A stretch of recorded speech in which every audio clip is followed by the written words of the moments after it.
Chicken tandoori বাসায় কিভাবে পারফেক্টভাবে চিকেন তান্দুরি তৈরি করা যায় সেটা আজকে করে দেখাবো। চিকেনের 3 পিস লেগ নিয়েছি হলুদের গুঁড়া, মরিচের গুঁড়া, ধনিয়া গুঁড়া, গরম মশলা গুঁড়া, জিরা গুঁড়া এবং সাদা গোলমরিচের গুঁড়া।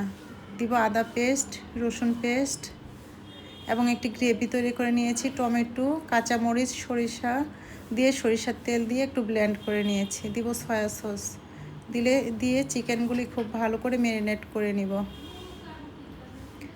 তারপর দিয়ে দিব পরিমাণ মতো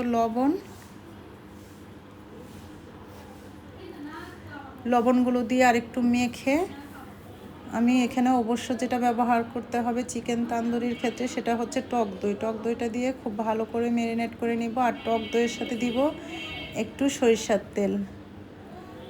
তেলটা দিয়ে খুব ভালো করে ম্যারিনেট করে আমি আধা ঘন্টার জন্য রেখে দিব।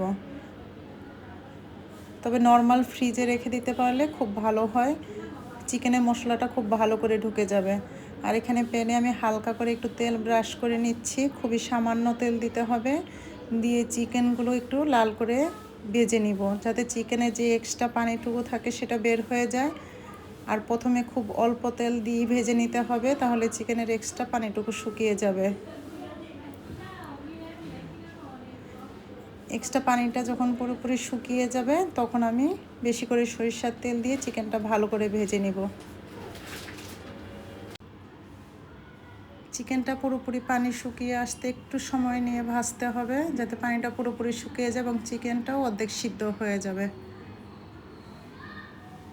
আর চিকেনের লেগ পিসগুলো যেহেতু একটু বড় হয়, তাই একটু সময় নিয়ে এগুলো ভেজে নিতে হবে যাতে পুরোপুরি সিদ্ধ হয়ে যায়। এখানে আমার পানিটা দেখতেই পাচ্ছেন পুরোপুরি শুকিয়ে গেছে। এখন আমি একটু বেশি করে তেল দিয়ে চিকেনগুলো পুরোপুরি ভেজে নিব। আর একটু পদ্ধতি অবলম্বন করে বাসায় আপনি মজাদার এই চিকেন তান্দুরিটা তৈরি করে নিতে পারেন। আর এখানে আমি বেশি করে এখন সরিষার তেল দিচ্ছি, দিয়ে খুব ভালো করে মাংসটা ভেজে নিব। আর চিকেন তান্দুরি পুরোপুরি ফ্লেভারটা আনতে ব্যবহার করতে হবে সরিষার তেল, আর দিয়ে দিব হচ্ছে লেবুর রসটা যখন দেওয়া হবে তখন চিকেন তান্দুরির পুরোপুরি ফ্লেভারটা আসবে এবং খেতে খুবই টেস্টি হবে। আর বাইরে থেকে চিকেন তান্দুরি না খেয়ে আপনি বাসায় যদি এভাবে চিকেন তান্দুরি তৈরি করে নেন তাহলে কিন্তু খেতে খুবই স্বাস্থ্যকর একটি খাবার হবে এবং খেতেও খুব ভালো লাগে। আর যখন মাংসটা শুকিয়ে যাবে ভাজার সময় ব্রাশ দিয়ে অল্প অল্প করে তেলটা আপনি উপর সাইডে এভাবে দিয়ে দিবেন।